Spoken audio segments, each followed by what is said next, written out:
Welcome to Postmedia's Trade Deadline panel. Let's get right into some of the big names that are out there going into Monday's Trade Deadline. Mike Trakos, I want to start with you in Toronto. Of course, the dismantling has started there.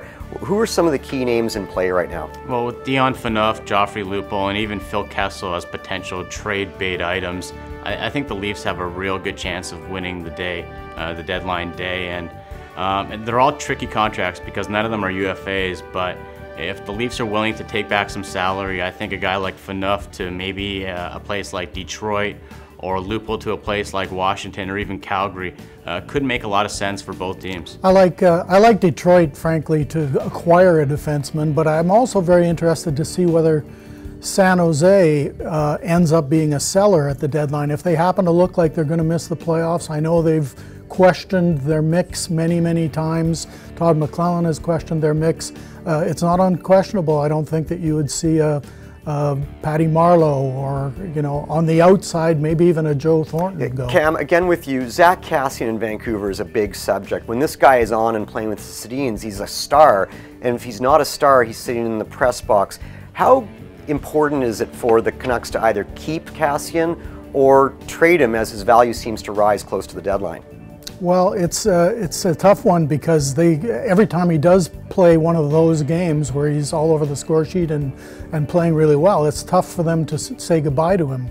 On the other hand, the fact that they're press boxing him half the time means they can't be happy with his consistency, and I don't know whether they feel they can afford to get rid of that on a moment's notice here at a trade deadline and then have him come back and haunt them for years to come. Stu Cowan, in Montreal, there's talk that they still need another defenseman. Is there someone that they've got in mind? Well, Petrie's a guy who's been mentioned coming from Edmonton, that there might be some interest there. The Canadiens have Zach Fucale, who is a high second-round draft pick goalie, who, the future of a goalie here in Montreal with Carey Price isn't the best, so that's a name that's been thrown out there, along with Jared Tenorti, as I mentioned, who was sent down to Hamilton earlier today.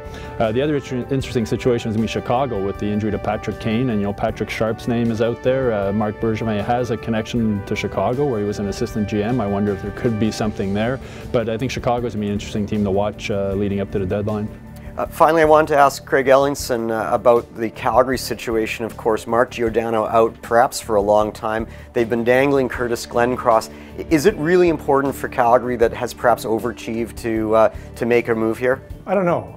Obviously Glencross is the name that's out there to be traded by GM Trevelling, but I don't know what you're going to get back for a Glencross.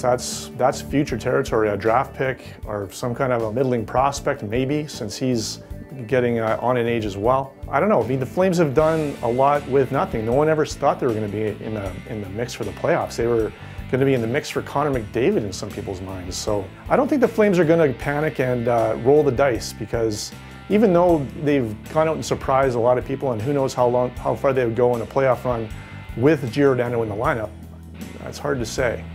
One team I'm interested in looking at the trade deadline in the selling standpoint is the Arizona Coyotes.